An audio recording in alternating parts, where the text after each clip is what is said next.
Welcome to the L3 podcast, also known as Love, Lies, and Lifestyles. No living person is exempt from love, the lies, and living a particular lifestyle. From sex to building wealth, this show is solely to entertain, enlighten, and empower.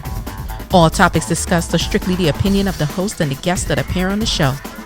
Here's your host, Dr. K.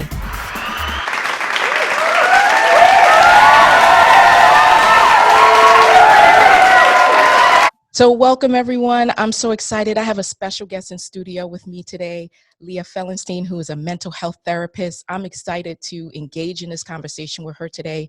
As we know, there's so much social unrest in the country right now around race. And I think it's so important for us to come together and speak to people that we might find on the other side. And I find oftentimes we all stay within our own circles, and I find that we're preaching to the choir.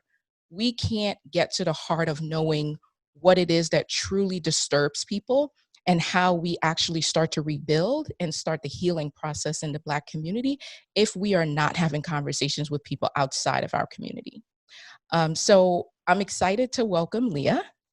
So welcome to the show, Leah. Thank you. Thank you for having me. I'm happy to be here.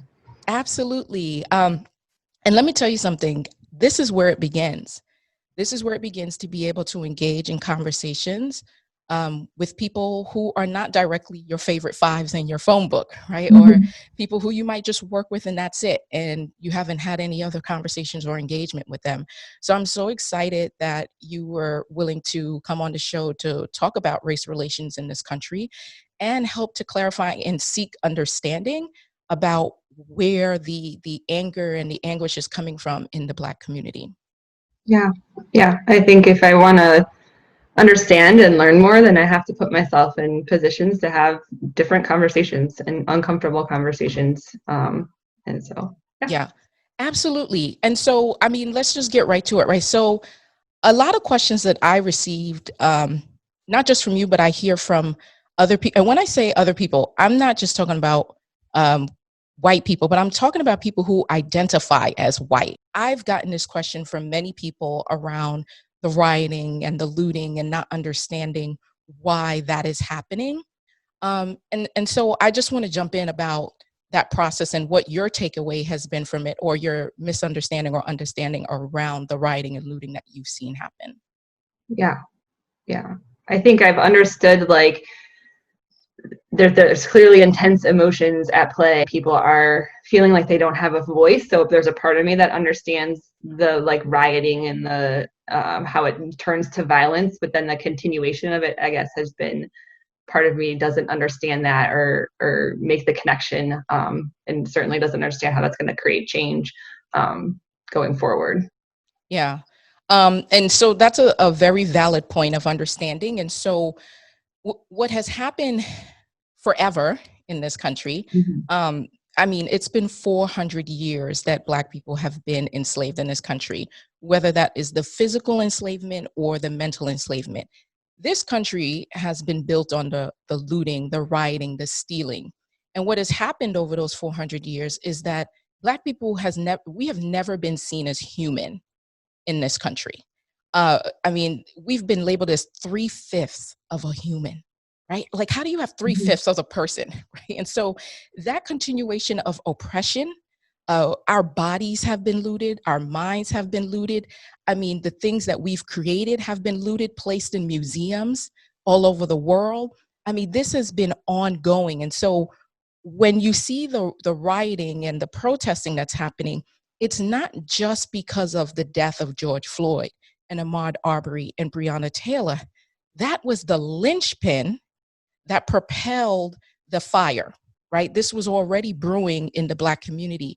And I think we've got to a point where we just can take only but so much, right? We have been looking and fighting for equality. So where you see the rioting and looting happening, it's because people are angry. When we peacefully protested, people didn't hear us, right? When you think back to Selma, that was a peaceful protest.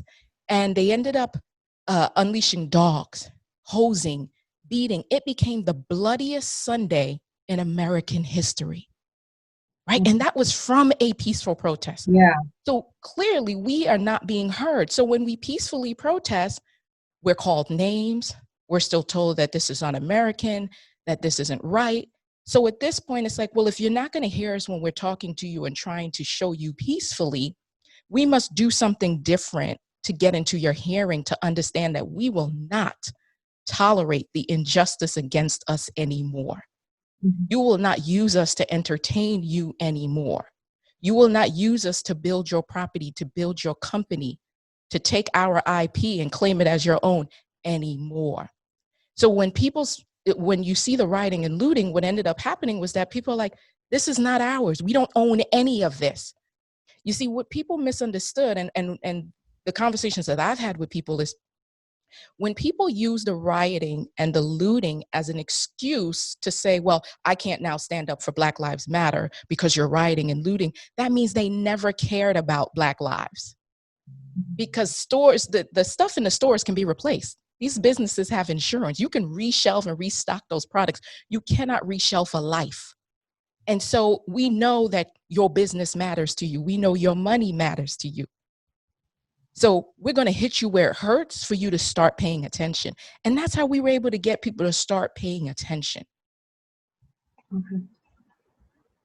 Yes, that makes more sense. I think part of my, so I live outside the Cleveland area, so there's definitely some riots and a lot of storefronts that were damaged, and was looking through the businesses going, but a lot of these businesses, I mean, I don't know the numbers, but are Right. minority owned, or, you know, I know a woman of color had a business that was completely destroyed. So it's not like they were just picking certain businesses, it's all the businesses. So it's the general statement is what is being looked for. Is that right? Right. Yeah. No, you're absolutely right in that. Right. And so there are areas where Black owned businesses were burned. And so, you know, you have people that, and I'm going to be honest with you, right? A lot of people went out not to intentionally riot and loot. And there's so many videos out there where you see protesters telling the looters and like, stop doing that. You're going to ruin the message. Like they're videoing people, and there are videos of some of the protesters stopping the people from looting. There were videos that came out of cops in plain clothes doing the looting.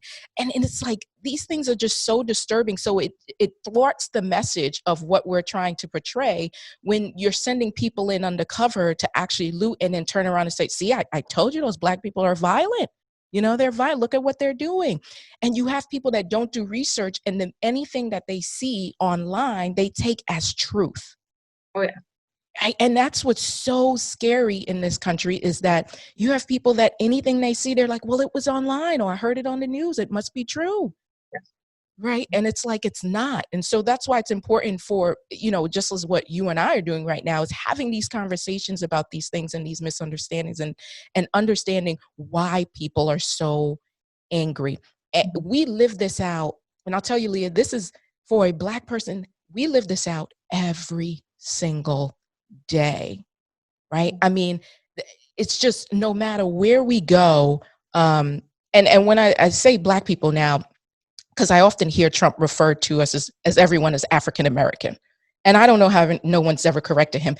Every Black person is not African American, right? So Black is the umbrella, and then we have the different groups that fall under. So we have African American, we have people from the Caribbean, we have Africans, right? We have Pan-Africanism, we have all of those ranges. But he just immediately lumps everyone as African American, right? And just knowing and understanding the difference, right? We're all Black.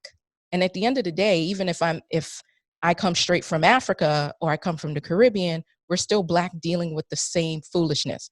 But what has happened in our community is that they use that to put us against each other, right? So when you think back to the beginning of time with the Willie Lynch papers, The Making of a Slave, have you ever read that? I have not. So that is definitely a reading that I strongly recommend. It will help paint a strong picture for you. It's a quick read too. A strong picture for you of how the mental enslavement began with Black people, right? And so the whole premise is controlling the mind. And if you control a person's mind, you don't have to worry about their behavior, because the behavior will follow based on the mind being controlled. And that's why you see so much of these false narratives spread in the media, because they know that many people aren't going to go fact check and do the research, right? And so for us over time, We live, our Blackness is in everything we do, right? So the racism is not just interpersonal, but it's institutionalized as well. Yeah. I think that's just hard to wrap our brain as a white person. I think it's hard to wrap our brain around and comprehend and understand. I think growing up, I always just assumed most people's lives had the same, like, I don't know, it's taught like we treat everyone equally. So I assumed everyone was treated equally. And I think just moving into adulthood and understanding the older I'm getting that that's just because that was my experience and my understanding of life doesn't mean that that was everyone's. I think that that's been critical in trying to understand what's happening with the racial divide in our country. Think back to your schooling experience. How diverse was it? It wasn't diverse at all. I grew up in a predominantly white community. I had, in my graduating class of 100 kids, there was one person of color in my class. Yeah. So, I mean, like, it wasn't. And my parents actually did a good job of exposing us to different cultures. Like, we always had people from all over the world staying at our house. So, like, I was pretty culturally sensitive. So I thought that that made me racially sensitive. And as I'm getting more understanding, I think that was actually been a handicap in thinking that I was more sensitive than I was. So, I mean, when you think about that, right? Like, that was intentionally designed by the government to segregate schools, right? As you know, especially during Jim Crow era, Brown versus Board of Education, and having to go through that process to desegregate schools. But even after that ruling took place, schools are still segregated. Oh, yeah. Yeah. Right. And I can tell you didn't go to school in the 1960s. No, no, the 90s. Right. And so to think about even in the 90s, right, segregation still exists, but it wasn't something that you had to think about as a white female. Like, I never thought about race. It was never around my mind. Right. And that's the thing, as we have these conversations with more white people or white identifying people, is that you don't have to think about these things, right? Like, that was the intentional design of the oppression of racism in this country, right? So for Black people, for us, racism is ingrained in everything we do. Every day we wake up, as soon as we walk out the door, to know that I can possibly leave my home today and not make it back home from taking a jog because I'm Black, right? Like, even when we go on vacation, we literally have to look up the temperature of racism in that country before we book a trip, right? Like, it's everywhere we go. Like, if we want to do a tour, we have to look at, well, what's going to be done on this tour? Who is likely to go on this tour? What kind of new community it's going to be in? All of these things we have to think about when we apply for jobs, when we go to school, when we eat at restaurants. I mean, there are times we go and we walk in and we're the only Black people who step in and we leave, right? Like, it's in everything we do. We are just trained from the beginning of time, that our skin color is what's going to prevent us from being able to do certain things or hinders our ability to have full access. And, yes, we've made progress over time, but we're still, every time we take 2 steps forward, it's almost like we're taking another 2 steps back. We take another step forward, we take 2 steps back. And so it's just a continuous, the vicious cycle in our community that we're just sick and tired of being sick and tired. Yeah. And to see, I don't know, have you been able to see the protests of white people mocking the lynching of George Floyd? I haven't seen that, but that's disgusting. Absolutely. They're calling it the knee challenge, right? And you have white people who are kneeling on each other's neck, wearing "I can't breathe" t-shirts and they're saying, "See, I'm able to breathe." And it's just, that's horrific. Horrific. Absolutely horrific. And so these are the things, when I think about the conversations that you and I are having, I think about, as you're reading now White Fragility and thinking about what are some of those things that you can take away to go back to the circles that you live within and start to have these conversations. Because we're all not far removed from people who are doing these challenges. Yeah, no, I think that definitely, that's been something that's been heavy on my heart the last couple of weeks, especially in talking to my own kids. race was just not something that was frequently discussed. I think not because my parents were uncaring individuals, but because it just wasn't in our awareness. Yeah. And I guess like my beginning to understand how that perpetuates racism. Like I kind of always thought, well, racism is overtly doing something harmful to someone else because of their race. And it's so much more than that I just didn't even. And so I would have adamantly been like, I'm not racist. I've never hurt a Black person. I would never say something mean to someone just because they're Black. Like I would, know, and I think that's how most white people, at least in the area where I live and have grown up, would say the same things. Like that's how my friends would all talk about it. And I want my kids to have a different understanding than I grew up with, so that they can be more sensitive, so that there can be change. Because I think we can't, if we keep doing the same thing, nothing is going to be different. For sure. What are some of the conversations that you've been able to have with your son? So recently we drove through, there's a small kind of affluent white community close to where we live, and we were driving through it to go somewhere else, and everything was boarded up because there was going to be a protest was scheduled for the next day. It had been organized by a high school student, but they were concerned that there was going to be rioting and looting. And so my son was looking through the car windows, like kind of, making faces. And I was like, are you wondering what's going on, buddy? And he was like, yeah, why is there boards everywhere? So we had a, pretty in-depth and upfront conversation about the riots and the protests and George Floyd and what caused them. And it was later on thinking about it at home, after I had put him to bed, going, oh my gosh, my son is 7. And this is the first time I've really had like a race conversation with him. I mean, not that we've never had it. He has, one of his closest friends is Black. And so we've had conversations about race, but in the reality of like, this is sometimes what people do because of race. And him saying, well, what about my friend? Is someone going to hurt her? And me not being able to say no to that. Like that broke my heart, that I couldn't just be like, nobody, she's safe. Like I want to say she's safe, but is that the reality of our current climate? I can't say no. So we talked about like standing up for her if he's ever in a situation where, people are being rude or mean to her because her skin color is a different skin color than his. And just starting those conversations now and making sure he grows up with a perspective that just because he's not doing something overt doesn't mean he's not still participating, and that we have to be taking active steps in being anti-racist versus just being indifferent. So Yes, you are absolutely right. I'm so glad you mentioned indifferent, because a lot of people don't understand there is a such thing as indifferent racism, right? Like there are different types of racism, and they all go hand in hand together, right? When you talk about the interpersonal, the institutionalized, and the indifferent, is, you're right. It's not just running around and saying like, well, I would have never said that. I've never said that in my life, so I'm not a racist. Phew, right? And then like checking off that box. But it's like, well, what are you standing around watching it happen and saying nothing? Because your silence equals complicit, right? You being complicit if you are silent. And so teaching your son, like, if this happens to your friend, and it's sad to say, but it's like, when this happens to your friend, this is how you stand up and know it's not okay to be indifferent, right? And so with racism, it's either you are, you're not, you're for it, you're not, right? There's no in between. You don't say I'm in between racist, right? Like that just doesn't make sense, right? It's either if you're not for it and you're an ally.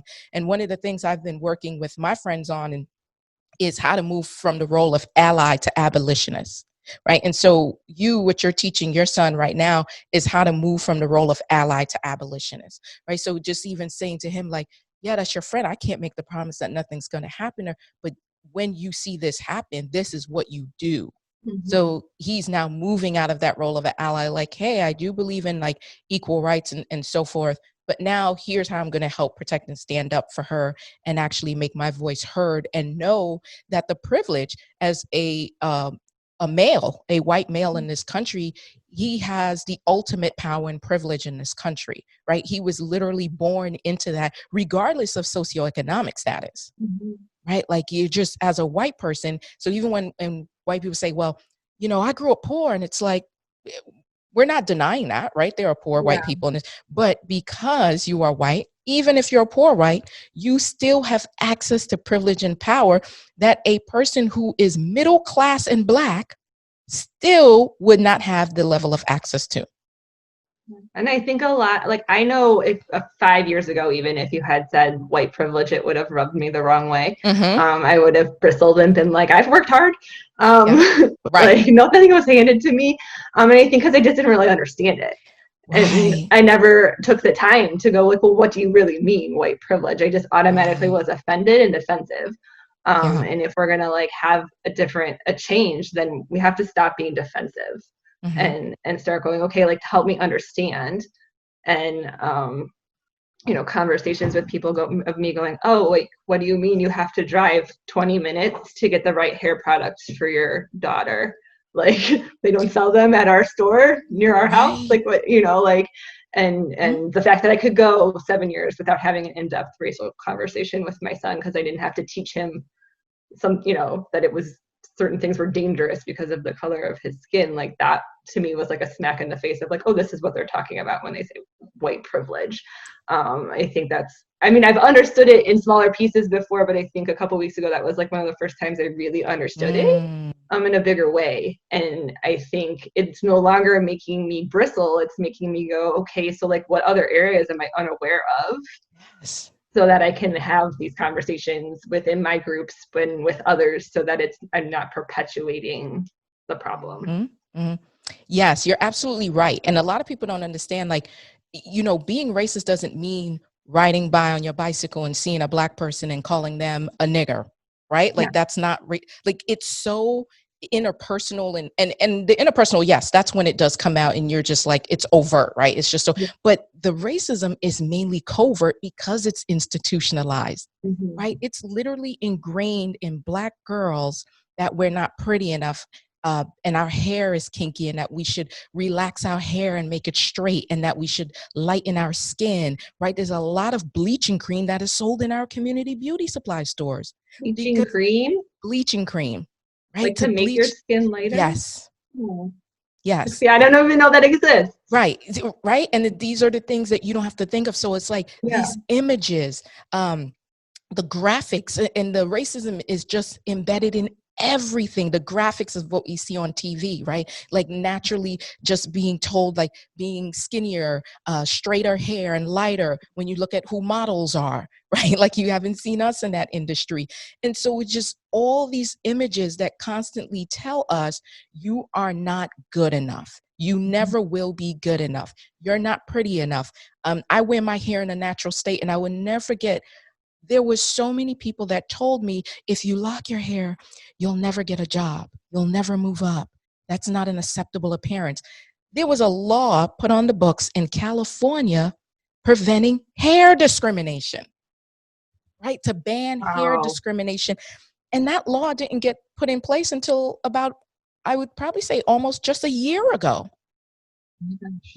So it's just, those are the things that people don't understand. Like, our every waking moment is about our skin color.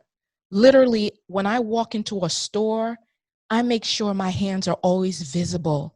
Like, this is the stuff that's always ingrained in us. I make sure I'm not bending down to look suspicious. I mean, all these thoughts to throw up, to make sure to make it look like that I am unarmed and that I am defenseless, like everything, so that this store owner or anyone else in the store doesn't feel threatened, right? Like, we're constantly being told to make yourself feel less threatened, right? For the comfort of white people, right? Have you seen that Amy Cooper video, the woman in Central Park who called 911 on a man bird watching? Oh, yeah. That is a perfect example of how we live every day. He was bird watching. Yeah. Right. But when you look at the video, she knew, right? She weaponized her color and knew that I needed to say an African-American man is threatening me. Why couldn't it just be a man is threatening me? Yeah. You see, and that's the thing that people don't understand. She knew if she said African American, that the police will be there very quickly to apprehend him. He could have lost his life, all because he asked her to follow the rules of the park. Yeah, that's not okay. And I think it's like, it wouldn't even, I mean, I don't know how I would describe someone if I was calling the police, but those things are never things that have ever crossed my mind, or I was even aware crossed other people's mind until I was like in college. I went to a Walmart with a Black male student, and we walked in, and like the minute we walked in the store, two employees started following us around. And I was like, what is going on? And he's like, oh no, this is every time I come to Walmart. Mm-hmm. And I was like, what do you mean this is every time you come to Walmart? Someone follows you every time you come to Walmart? He was the sweetest guy. Like, he was super nice and not like, I didn't think he looked threatening.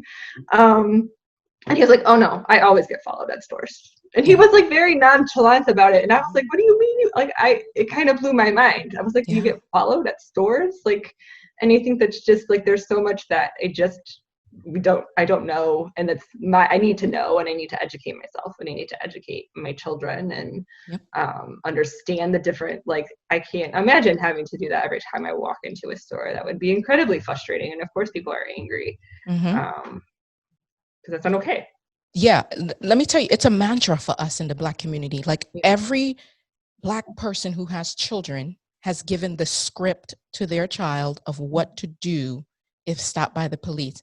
And even in following that script, we are still, the likelihood of us coming out alive is so small, right? And it's bizarre that police are trained, right, how to deal with these kind of situations. They are trained, but civilians aren't trained how to handle a gun in your face.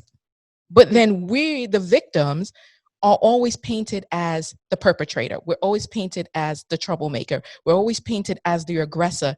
There's a gun in my face. Right? Naturally, a person will panic. No one that I know is going to be like, oh my God, there's a gun in my face. Oh my God, that's, they're going to stay calm on that. Yeah. Right. No one is going to stay calm under that pressure. Meanwhile, we're expected to always stay calm, never make a move, and always be okay with the brutality that we encounter.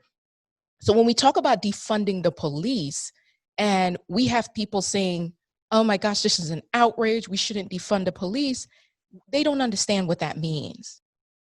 Defunding the police means, instead of us putting $500 million into police departments in some cities, right? I mean, the amount of money, millions of dollars are going into police departments to get more combat gear. We could be putting that money into our community for more mental health services. And you, as a mental health therapist, I'm sure you can speak more to about the services that people needed.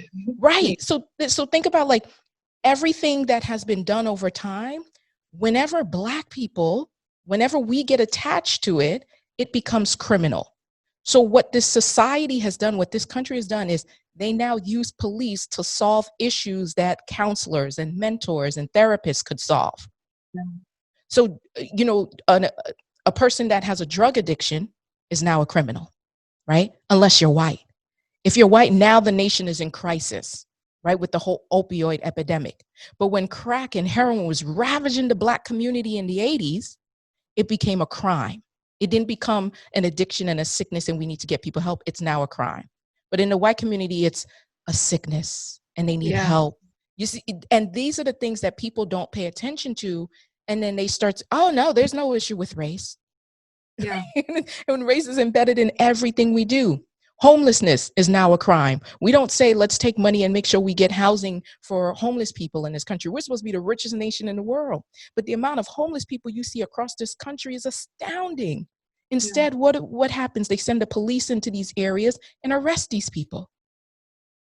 So supporting, can we support Black Lives Matter and law enforcement at the same time then? Or is that not, if you're supporting, if you're like, I had a friend who posted something in support of law enforcement after she had posted a bunch of stuff about Black Lives Matter, and she just got like torn to shreds on social media, saying like, you're distracting from the conversation. And she was like, I was just saying, like, I feel for some of these officers who are good men, who are good officers, and they're not all of them are horrible people.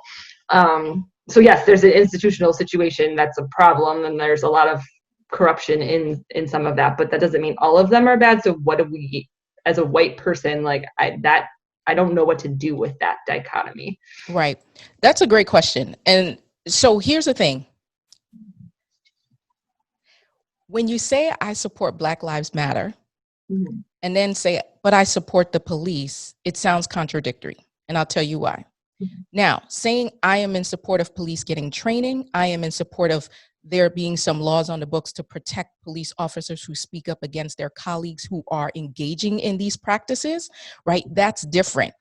It's hard to say you are in support of police, right, and Black lives when we're constantly seeing Black people die at the hands of police, right? It's like saying, like, I'm in support of protecting the welfare of children and then putting a park in the middle of a community where known pedophiles live, right? It's like, what, like, whoa, you can't be in support of both in that same manner, right? So it's like, we all know that every single cop is not crooked, right? We all know every single cop is not out and is racist and out to kill Black people. Mm-hmm. However, when we have police that we identify as good, not speaking up and standing there watching this, you become right. So that's where exactly. So this is where I'm in support of, we need to get these laws on the books where police officers can feel safe to come out, because, and I'll tell you the truth, like, I know police officers and they're in fear of retribution from their colleagues. Right. And you have those that do want to come out and they're like, well, what's going to happen if I do come out? Like, this is, you know, are they going to come after me? And what's going to happen to my job? And, you know, am I going to be blacklisted in the department? It's fear a lot of times why people don't say anything. Okay. Right. So we need to put these things in place when, in order to support those cops who are good cops, to step forward and not have to fear retribution of stepping up and speaking out when they see these heinous acts against civilians. Mm-hmm. Right? Like, so I being more specific in what we say we support. So just like the blanket statement of I support the police is insensitive for the reasons you just said. Absolutely. And I'm going to tell you the truth, right? It's like somebody saying, like, well, I support, it's no different than the all lives matter statement. You can't say, yes, I believe all lives matter, but then say, well, I don't believe in LGBTQIA plus being able to get married and their rights aren't important, right? You can't say I believe in all lives matter, but then you see immigrants being detained and treated horrifically in these detention centers and saying, well, they shouldn't have crossed here illegally. They deserve to be beaten and tortured. It's like, what? You can't pick and choose, oh, all lives matter, except, right? Or it's either all lives matter or it doesn't. Yeah. And that's what we do in this country. We say, I support and I'm in, but, oh, because you did this, because you came here legally, you don't deserve to be treated like a human. Right. And so even with the protests, and we're saying, you get people that are like, oh, yeah, of course, I believe in Black lives. But, oh, you stole a shirt out the store? Oh, no, then forget about it. I can't support you anymore because you stole a shirt. It's like, how are you comparing the two? Right? Yeah.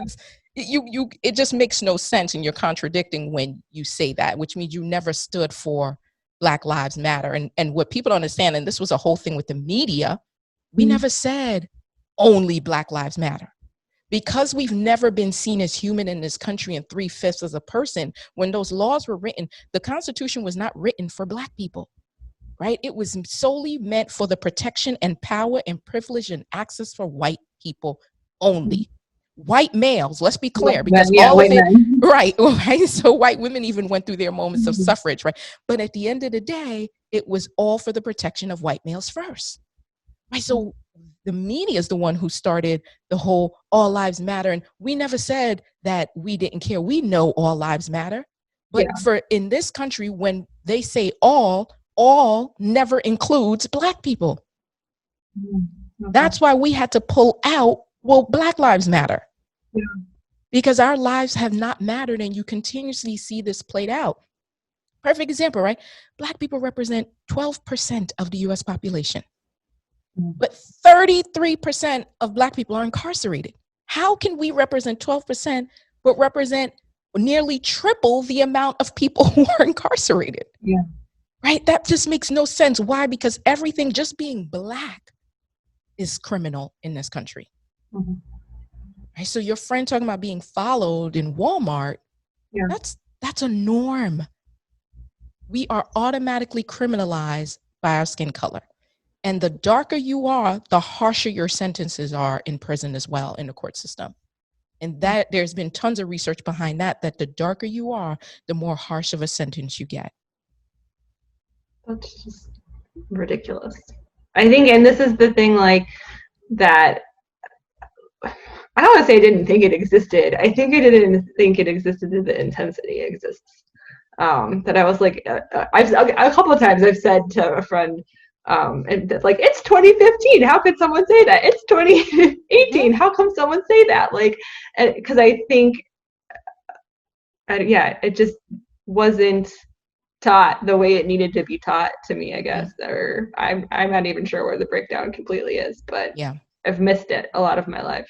Yeah, absolutely. I mean, in our community, you see, and this is where the misunderstanding around, when I start talking about the police in our community, you see, in the white community, the police is seen as protection. Yeah. In the Black community, the police is seen as the enemy. The police is synonymous with the KKK for us. So for us, we are trained and taught from a young age, you do not call the police. You do not engage with the police. You do not talk to the police. If there's an issue in your community, you solve it. You don't call the police, because it could be something minor that you call for, and it always gets escalated. I don't know a single Black person.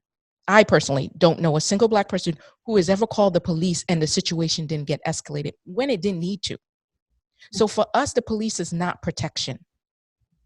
Right. And so there's a level of fear. And where are you supposed to go? To each other. Yeah. Because we know once we call the police, whatever you're calling for is going to get blown out of proportion and escalated to unnecessary levels. And someone most likely is going to leave in handcuffs. When sometimes you might just need the police to be a mediator. You know, I'll tell you, I remember when I moved from New York to Florida, and I moved into a community that was mainly white.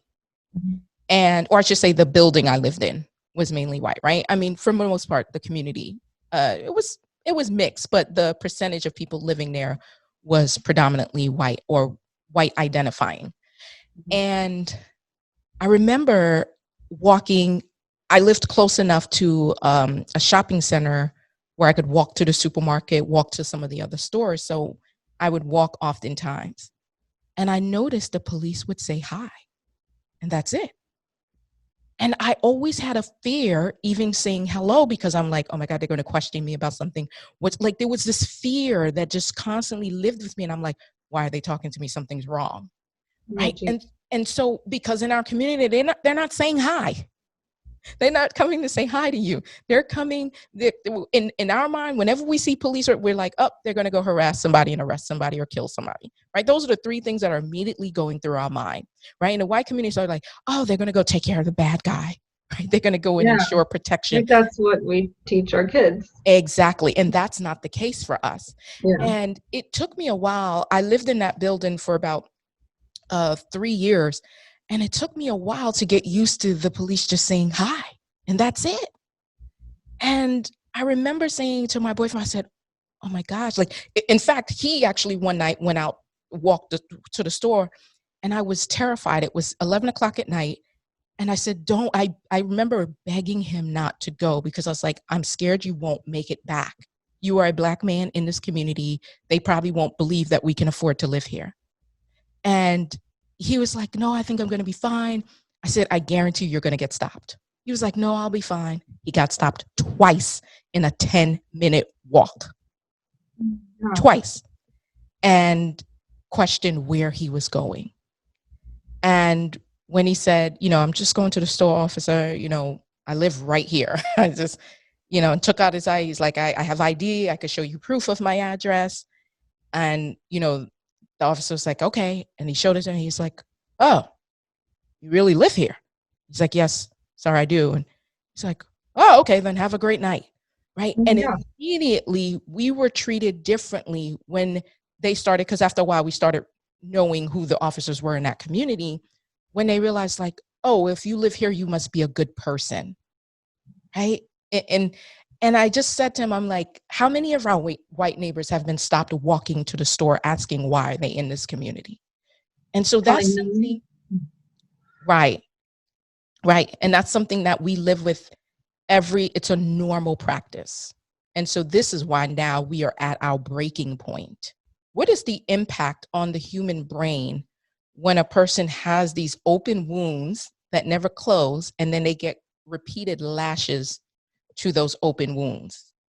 Oh, it's trauma. So then it's disrupting the like how you perceive danger, and so like which makes you kind of hyper vigilant and on alert. I would assume it increases anxiety. I'm not pulling from research, but just in my experience with trauma, like it always increases anxiety, probably depression. Yeah, I'm sure there's a drastic impact on mental health from that. So in your professional experience, how do you begin to support or treat someone with trauma? It's a lot of like helping them unpack it. And, like what I tell my clients who have been through a traumatic experience is that you can talk around your trauma, and that's good and that's helpful. But until you talk through your trauma, you can't bring healing. So like your brain needs to be able to organize what happened, and it can't do that until you talk through the individual like steps and incidents that occurred in detail, like in detail of what it felt like, sounded like, smelled like, as much detail as possible. And until you do that, your brain doesn't know what to do with the information, so it just shoves it in every far-fetched corner and it pops up without any control. And then when you talk through a memory, through a traumatic experience, it allows your brain to organize it and gives you then more control over how you pull it out, more control over how you put it away, more control over how you emotionally respond. So it's like talking through the details of the experiences so that you can have understanding and healing. So my question to you, right, is in the Black community, there is a lot of trauma. Yeah. And we're often told by white supremacists, right, we need to get over it. It's, so what? It's been 400 years, get over it. And just hearing you, right, we can't move forward until there's acknowledgement of that pain and we're given spaces to talk through. We know that you personally haven't been a slave owner, right? Like we know. And so when we have white identified people go, well, I didn't do those things. Those are my ancestors. I'm not responsible for them. No, you're not responsible for them. However, if you are benefiting from the resources that have been stolen and bequeathed to you, right, then you're just as guilty. That's what people don't understand, right? And it's like that even in any type of crime, right? If you go with your friend to a store and your friend robs the clerk, right, and the police come, they don't just take your friend, they take you. Yeah. Right? That's what people don't understand. So when you talked about talking to your son of how to speak up, that's what we need the support from people who identify as white, right? So in thinking about that, when you said like giving that space to actually talk through what happened, what do you think people who identify as white, what do you think they can do to truly move out of that role from ally to abolitionist to support their Black friends, colleagues, neighbors, whoever those people are in around them? I know for myself, like in the past, a lot of times it's just been fear that's prevented me from asking questions or learning more.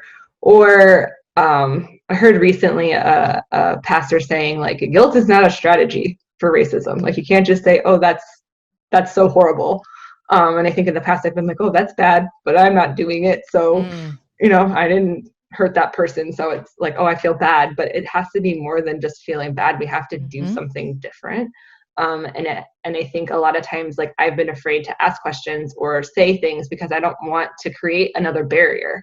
I don't want to, like, in ignorance, say something that is going to be like make the situation worse. So then I've said nothing. And so I think we have to get past that discomfort. I tell my clients all the time, like change is uncomfortable. You have to walk into the discomfort for change to happen. Yes. You have to live in the discomfort for change to happen. And so if we want change in the racial climate of our country, then we have to step into the uncomfortable and be in the uncomfortable. We have to be uncomfortable with things that are privileges as white people that we've been unaware of or taken advantage of, or like I just haven't even known and been aware of them. Like they're there, they have been a privilege, but I just didn't even recognize them as a privilege. And learning that they are is uncomfortable. But if we're not willing to do that, like I want a different world for my kids. I want a different world for my friends. And so I can't just sit by and say I want a different world. I have to do something to make that happen. So that means like having this conversation with you is way out of my comfort zone. it's not, I wasn't like, oh yay, woohoo. I felt like, yes, I should do this. I felt strongly, but it wasn't like it was uncomfortable. But if I'm not willing to do the uncomfortable, then what am I teaching my children? And if I'm not willing to have the hard conversation so that I can learn, so that I can better engage them, so that we can as a family better, engage with the world around us, then what am I doing? I don't want to just sit by and say, oh, that's too bad anymore. And that no longer can be our strategy. You know what, Leah, you are so right. And from the beginning of time, we've always had white allies, right? We've always had white people that were abolitionists from the beginning of time who created safe spaces for us to go through, to go to when things got really heated up for us. And that's what we need continuously. And for you to step out of your comfort zone and say, I truly actually want to show and lead by example to my children how you move into that role to stand up for people when you see something wrong happening. We are constantly modeling for our children. The behaviors that we see exemplified in people, these are things that we're taught, right? And your son is starting to observe and have questions about things. And as a parent, being responsible to indoctrinate him about what's true in history, right? Like our history has just been removed from textbooks. In certain textbooks, I've seen where it says slaves volunteered. I was like, they said Black people volunteered to be slaves earlier today, and I was like, wait, what? But no, like huge. I think I mentioned this the other day that like my American history class in high school just stopped after World War II. Yeah. It's just we ran out of time and we didn't get to the rest of American history. Exactly. So there's like things that I've learned in the last couple of weeks that I was like, wait, Black women couldn't vote until the 60s? What? Like I honestly didn't know that. Yeah. Until like a week and a half ago or 2 weeks ago. Because it's not something you had to live. Yeah. Right? So having education is power, right? This is why it was illegal for slaves to read.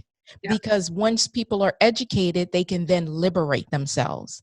And so while being physically shackled, this would educating ourselves mean we wouldn't be mentally enslaved. And so this is why they made reading illegal for us, because now it's like people in this country are getting educated, but not enough to ask questions, right? So like you received a certain level of education that left you at a place of like, oh, okay, that's history, but not enough to make you start to question a lot of what's happening. And so that's the two separate worlds that we live in right in this country.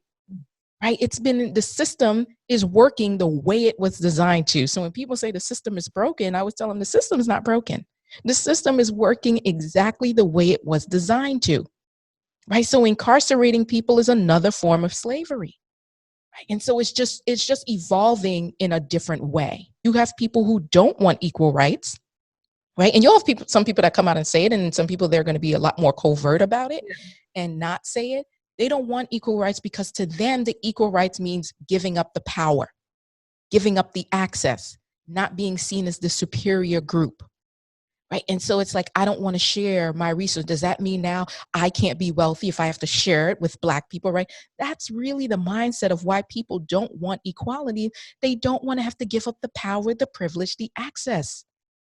They don't want to share the resources. They feel like it's limited. And if we share it, then they're seen as equal to me.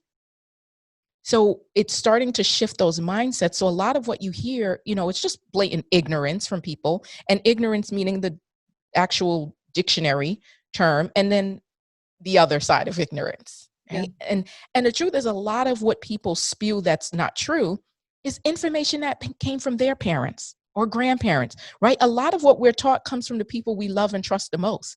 So we don't want to look at them as having lied to us or being misinformed. So a lot of people uphold those thoughts and values of what's been passed to them from their parents or grandparents, and they don't challenge it. And I'll tell you the truth, like for me, I gained a lot more tolerance, acceptance, and knowledge once I started traveling and realized most of what I've learned in America is lies. I'm like, wait, that didn't happen. That's not true. And when we go to other countries, right, we found that people there know their history. It doesn't matter who you ask. I can ask a homeless person. I can ask the taxi driver. I can ask a chef. I still get the same story when we go to Europe, when we go to Africa, when we go to Asia. But in the US, you can ask 3 people about history and you'll get 3 different responses here. That's messed up. Oh, well, it's intentional. Yeah. Think about it, right? If you keep people confused, you can control them. Yeah. Right? If so you then keep what do we do with that? That's a great question. That might be a whole nother podcast. That is a whole nother podcast, right? But I think the start is what you mentioned, right? Like now, just even the teaching to your son, this has to start in the homes. Then it has to come to places like this, where you and I are having this conversation, right? Like these conversations then have to take place between you and your friends in your circle and say, well, and challenging them like, well, this is not true, right? When they say something that you now know is not factual or just blatantly ignorant and say, well, that's not true. This is actually what has happened. And this is the impact of what you're seeing. Right. And so it's being that bold and powerful. And it took a lot, right, for you to come here on the show and to talk about this. But now it's having those conversations behind closed doors where people can't see and hear you is where the true power lies, right? It's like, are you sitting at the dinner table with your family members who have these thoughts and not challenging them? Right. And not challenging them to create strife, but challenging because you're like, this is ignorance that you're going to go out in the world and continue to perpetuate that keeps us right where we're at. Yeah. So that is what I would say is the very next step. Good. Thank you. Absolutely. I thank you for being a guest on today's show. Thank you for having me. Absolutely. I want to continue to have conversations like these, and I now give you the charge to go forward with your friends, allies, family members to have these types of honest and difficult conversations. In order for us to truly make the changes that we are seeking in this country, we have to be vulnerable and put ourselves out there to engage in the kind of conversations that Leah and I just engaged in. It's tough. And I commend her and applaud her for being bold enough and courageous enough to step onto a public platform to speak about these issues plaguing the country. I encourage each of you to do the same outside of your immediate circles. We need to engage in these conversations with people who don't think like us and with people that we don't engage with daily to understand the hurt and the pain and create spaces for us to have open and honest conversations so that we can actually begin the healing process and move forward. As always, I appreciate you listening in to another week on L3. Catch you next time. Love yourself and love the people around you. Peace.